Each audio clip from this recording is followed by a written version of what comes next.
இந்நிகழ்ச்சி ஸ்ரீராமனின் அருளமுதமாக வழங்கப்படுகிறது.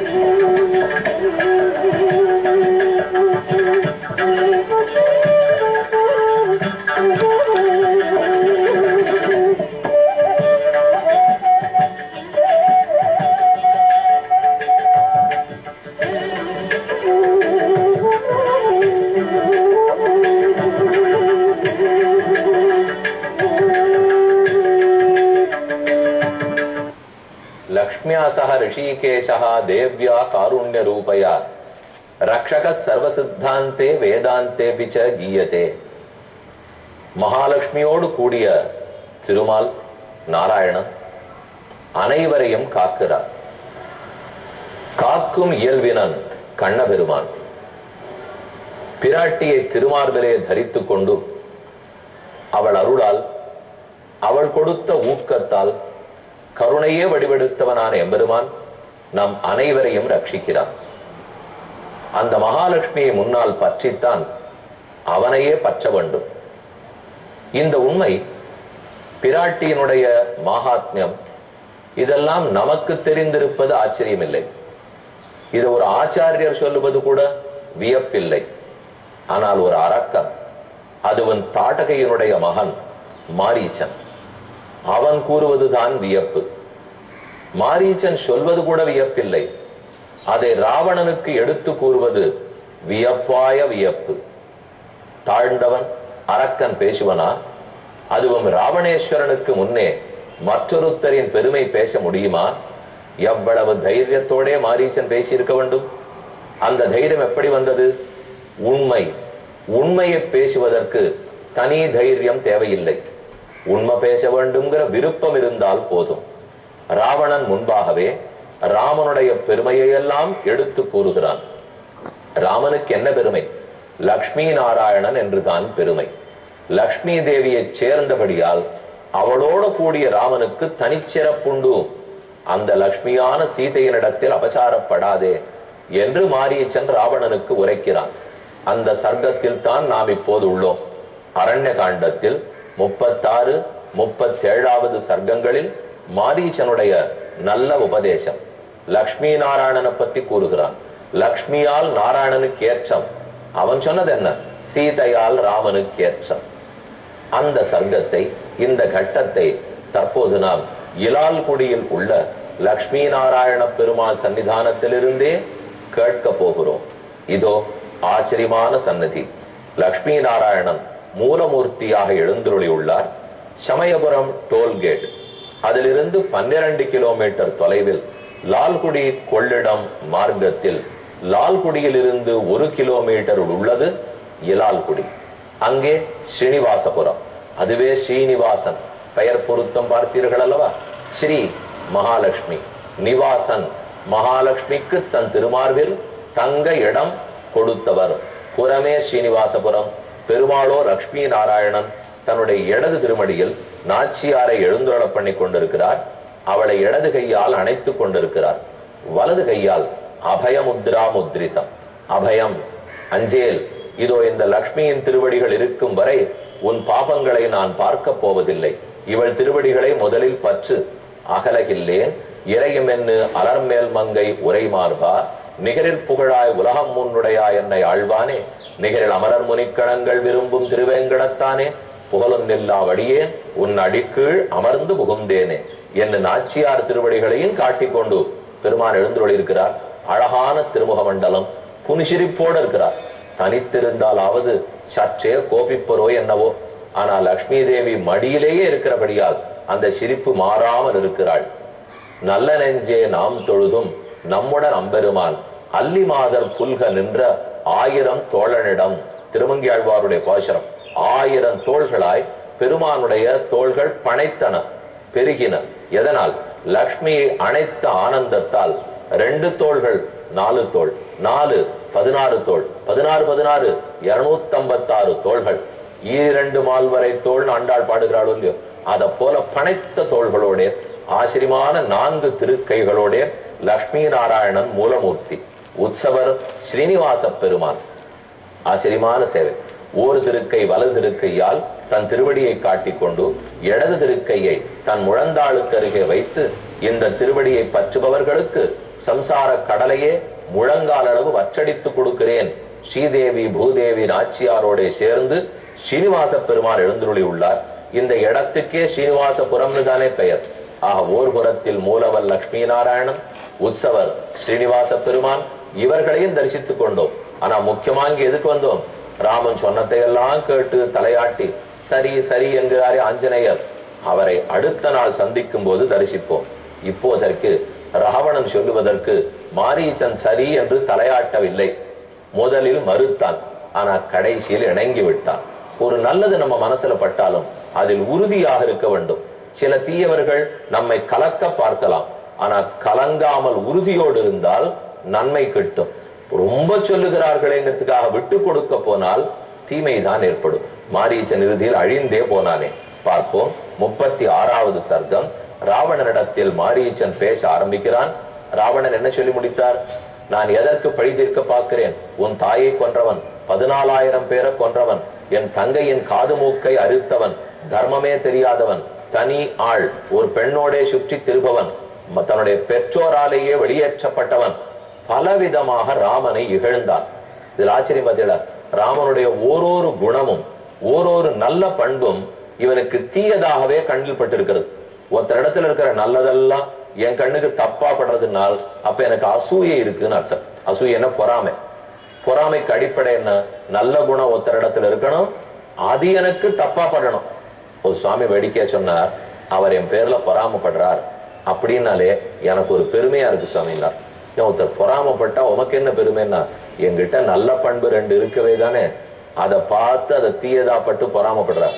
அவர் பொறாமப்பட்டாலே அப்ப என்கிட்ட நல்ல குணம் இருக்குன்னு தான் அர்த்தம்.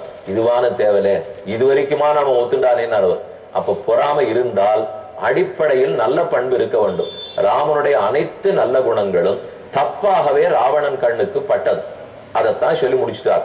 ஆனயிஷ்யாமி விக்ரம்ய சகாயஸ்தத்ரமே பவ துவயாக்கியகம் சகாயேன பார்ஸ்வஸ்தேன மகாபல. அவளை போய் கவர்ந்து வரப்போகிறேன், அதற்கு சகாயம் கேட்கத்தான் மாரீச்சா உன்னிடத்தில் வந்தேன். வீர்யே யுத்தேச்ச தர்ப்பேச்ச நஹ்யஸ்தி சதுர்தஸ்தவ உபாயதோ மகாச்சூரஹ மகாமாயா விசாரதஹ. உனக்கு போரில் நிகரானவர் கிடையாது. மாயை யுத்தம் புரிவதில், ஏமாத்தி சண்டை போடுறதில் மாரீச்சா உனக்கு நிகர் நீ. அதுதான் எனக்கு இப்ப வேணும். சவ்வர்ணஸ்தம் ருகோ பூத்வா சித்ரோ ரஜத பிந்துபிகி. இப்பதான் ராவணன் பண்ண வேண்டியதை தெளிவா கூறுகிறார். இதோ ஒரு அழகான பொன் மானின் உடலை எடுத்துக்கொள். அந்த பொன் மானில் வெள்ளியால் பொட்டு கோடுகள் போடப்பட்டிருக்க வேண்டும். சவ்வர்ணஸ்தம் ருகோ பூத்வா, தங்கமானாக மாறிக்கொள். சித்ரோ ரஜத பிந்துபிகி, அங்கங்க புட்டா போட்ட சேலேன்னு சொல்றோம் இல்லையோ, அத போலே வெள்ளியில் பொட்டு வைத்தா போல். ஆசிரமே தஸ்ய ராமஸ்ய சீதாயா பிரமுகே சர. ராமனும் சீதையும் தங்கி இருக்கிற பஞ்சவட்டி ஆசிரமம், அதுக்கு முன்னால் இப்படி அப்படியும் உலாத்திவா. துவாம் தூ நிஷம்சயம் சீதா திருஷ்டுவாத்து மிருகரூபிணி. இந்த அழகான மான், அதை பார்த்த சீதை விருப்பப்படுவாள். உன்னை கொண்டு வந்து கொடுக்க வேண்டும்னு தன் கணவனிடத்தில் கேட்பாள். கணவனும் உன் பின்னே வருவார். ததஸ்தயோரபாயேது சூன்ய சீதாம் யதா சுகம். நீ அவரை வெகு தூரத்துக்கு ஓட்டிட்டு போ. நீ ராமனை தள்ளி கூட்டி போன போது அநேகமா லக்ஷ்மணன் பின்னே போவான், அல்லது நான் அவனை ஜெயித்து சீதையை கவர்ந்து கொண்டு வருகிறேன் என் இவன் கதை சொல்ல, நிராபாதோ ஹரிஷ்யாமி ராகுச்சந்திர பிரபாவிய தத பச்சாத் சுகம் ராமே பாரியாஹரண கர்ஷித்தே. எப்ப மனைவியை தொலைத்தானோ ராமன் அழிந்தே போவான். போதும், அப்பதான் நம் குலத்துக்கு தப்பு பண்ணவனுக்கு பழி தீர்த்தவனாவோம் என்றான் ராவணன். இத கேட்டுட்டு தஸ்ய ராமகதாம் ஸ்ருத்வா மாரீச்சஸ்ய மகாத்மனஹ சுஷ்கம் சமபவத் வக்த்ரம் பரித்ரஸ்தோ பபூவச்ச. இந்த கதை காதுல விழ விழ நாக்கு வளர்ந்து போச்சு. நாக்கு மேலெண்ணத்தில் ஒட்டி கொண்டது. கண் பஞ்சடைந்து போயிட்டு, வாயெல்லாம் உலர்ந்து போச்சு. இதெல்லாம் மாரீச்சனுக்கு ஏற்பட்ட நிலையை சொல்றார். இப்படித்தான் ராமனிடத்துல போய் நாம சீதையை தூக்கின்னு வரணும்னு சொன்ன உடனே இந்த செய்தியை கதி கலங்க அடைச்சுடுத்து. எலும்பு வரைக்கும் உள்ள போய் குத்தித்து மாரீச்சனுக்கு. ஆகவே ஓஷ்டவ் பரிலிக சுஷ்கவ் நேத்திரையின் அனிமிஷ எரிவ. கண்ணை சிமிட்டவே இல்லை, நாக்கு ஒட்டி கொண்டது, வாய் உலர்ந்து போயிட்டு, உடம்பெல்லாம் வடவடத்தது. மிருதபூத இவார்த்தஸ்து ராவணம் சமுதைக்ஷத. கிட்டத்தட்ட இறந்த நிலை. அதோ வெறும் உயிரற்ற உடல் கிடந்தா அப்படி இருக்கும். அந்த நிலைக்கு மாரீச்சன் வந்து ராவணனை பார்த்து மெதுவே பேசுகிறான். சவராவணம் திரஸ்த விஷண்ண சேதா மகாவனே ராம பராக்கிரமஜ்ஞ கிருதாஞ்சலிஸ்தத்துவம் உவாச வாக்கியம் ஹிதஞ்ச தஸ்மை ஹிதம் ஆத்மனஸ்ச. தனக்கு நல்லது, ராவணனுக்கு நல்லது, இருவருக்கும் நன்மை கிடைக்கக்கூடிய உபதேசங்களை கையை கூப்பி கொண்டு மாரீச்சன் பேசலுற்றான். 37வது சர்க்கம். தச்ருத்வா ராட்சசேந்திரஸ்ய வாக்கியம் வாக்கிய விசாரதா பிரத்யுவாச்ச மகாதேஜாக மாரீச்சோ ராட்சசேஸ்வரம். மெதுவான குரலில், ஆனால் நல்ல விஷயத்தை மாரீச்சன் ராவணனுக்கு உபதேசிக்க ஆரம்பித்தார். இந்த ஸ்லோகம் முக்கியம்.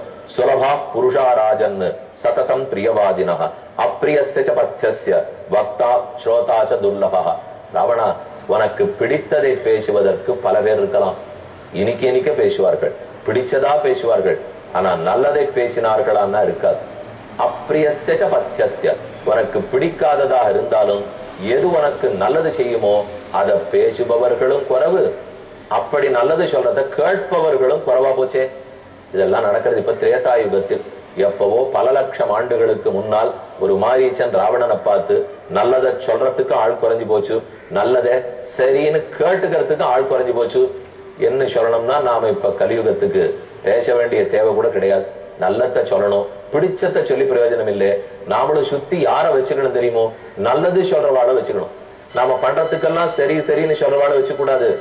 ஆனா அடியே இப்போ அதை எங்க உட்காந்து சொல்லிட்டு இருக்கேன்னா, ராமன் சொன்னதுக்கெல்லாம் சரி சரிங்கிற ஆஞ்சநேயர் சன்னிதியில உட்காந்து யாராரோ சொல்றதுக்கெல்லாம் சரி சரின்னு சொல்லக்கூடாதுங்கிறேன். அப்படின்னா யாராரோ சொல்றதுக்கு சரின்னு சொல்லக்கூடாது. ராமன் சொன்னதுக்கு வேதம் இதிகாச புராணம் கூறினத்துக்குத்தான் சரின்னு தலையசைக்க வேண்டும். ஏன்னா அவர்களுக்கு நமக்கு விருப்பமானதை சொல்றதை விட நமக்கு நல்லதை சொல்லுவதில் தான் விருப்பம். இந்த ரெண்டு வித்தியாசம் தெரியுமே. எனக்கு பிடிக்கிறாப்புல பேசினா எல்லாரையும் கூட வச்சுப்போம், ஆனா அவளால பயன் உண்டா? கெட்டுப்படுவோம். பிடிக்கிறத பேசினா நான் தப்பு பண்ணச்சே அப்ப திருத்தறதுக்கு ஆள் இருக்காது பாருங்க. எனக்கு பிடிக்காட்டாலும் எது நல்லதோ அதை எடுத்து கூற வேண்டும். அதுதான் மாரீச்சன் உரைக்கிறார். அப்ரியஸ்ய பத்யஸ்ய, உனக்கு பிடிக்காததா இருந்தாலும் உனக்கு எது பத்தியம், பத்திய உணவுன்னு கேள்விப்படுறோமே. நமக்கு ஏதாவது உடம்பு சரியில்லை, 20 நாள் ஜுரம் அடிச்சு ஓஞ்சுதுன்னு வச்சுங்க, அப்ப வைத்தியர் பத்தி ஆகாரம் சாப்பிடு, அடுத்த 3 வாரத்துக்கு முன்னா சாப்பிடுங்கிறார். நமக்கு பிடிக்குமா? அது எல்லாத்தையும் அரிசியெல்லாம் எடுத்து ஒரு ரசம் இல்லாமல், உப்பு புளி காரம் ஒண்ணுமே இல்லாமல் வெறுமா ஒரு சோறு போடுவா. அது பத்திய உணவு. பிடிக்குமானா பிடிக்காதுதான். ஆனா நல்லது பாருங்க, பிடிக்காதுன்னு இருந்தாலும் நம்ம உடம்புக்கு நல்லது பண்றது இல்லையோ. அதனாலதான் பத்தியமா பேசுறதுக்கு ஆள் கிடைக்காது. ராவணா, நனூனம் புத்தசே ராமம் மகாவீரிய குணோன்னதம். உனக்கு ராமனை பத்தி ஒண்ணுமே தெரியாது போல இருக்கு. எனக்கு இப்ப இன்னொரு கவலை வந்துடுது. ஒன்னும் நீ ராமனை பத்தி தெரிந்து வைத்துக் கொண்டு பொய் கூறுகிறாய், அப்ப பொய் கூறின குற்றத்துக்கு ஆளாவாய். இல்ல ராமனை பத்தி தெரியாமல் அவரை ஒன்னிட்டபடி ஏசி இருக்கிறாய், அது போனா போது. தெரியாதனால ஏசினேன், நான் இப்ப தெரிஞ்சதை எடுத்து சொல்லிடுறேன். ஆனா எனக்கு வேற கவலை வருது. இப்போ ராமன் எப்படிப்பட்டவன்கிறத ஒற்றர்கள் மூலம் தெரிந்து கொள்ளாமல் அவனை அழிப்பதற்கு நீ கிளம்பினாயானால் உன் ஒற்றர்களுடைய லட்சணம் என்ன நான் தெரிஞ்சுக்கிறேன் இப்போ. ஏன்னா அவர்கள் சொல்லவே இல்லையோ ராமனுடைய உண்மை நிலை, அவனுடைய பெருமை, அவனுடைய வீரத்தை உன் ஒற்றர்கள் உன்னிடத்துல சொல்லலைன்னால் நீ இப்படி பேசினதெல்லாம் எனக்கு புரியுது. அப்படின்னா நாட்டுக்கே ஆபத்து. ஒற்றர்கள் ஒழுங்கா வேலை பார்க்கலன்னா நாடே காக்க முடியாது. இல்ல அவர்கள் ஒழுங்காக வந்து சொல்லி நீ போய் பேசுகிறாய், அரசன் போய் பேசினாலும் நாட்டை காக்க முடியாது. ரெண்டு விதத்திலையும் லங்கையை பத்தி கவலையா இருக்கிறாவனா. அபிஸ்வஸ்தி பவயப்தாத சர்வேஷாம் அபி ரக்ஷசாம் அபிராமோன சங்குருத்தா குர்யான் லோகான் அராக்ஷசான். ஒரு நிமிடம் ராமனுக்கு கோபம் வந்தால் உலகத்தை அரக்கர்களே இல்லாமல் ஆக்கி விடுவான். அவனை பற்றி என்ன நினைத்து கொண்டிருக்கிறாய்? நீ தர்மம் இல்லாதவன் சொன்னாய், அவன்தான் தர்மத்தின் உரு. அவன் தந்தை தாயாலே விரட்டப்பட்டவன் சொன்னாய், அல்லன்.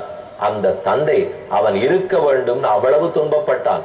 இவன் புறப்பட்டபடியால் மரணமே அடைந்தான். அவனை பார்த்தா கூறுகிறாய் அனுப்பிவிட்டோமே என்று பின்னால் கைகேயே பரிதாபப்பட்டு கொண்டிருக்கிறாள்.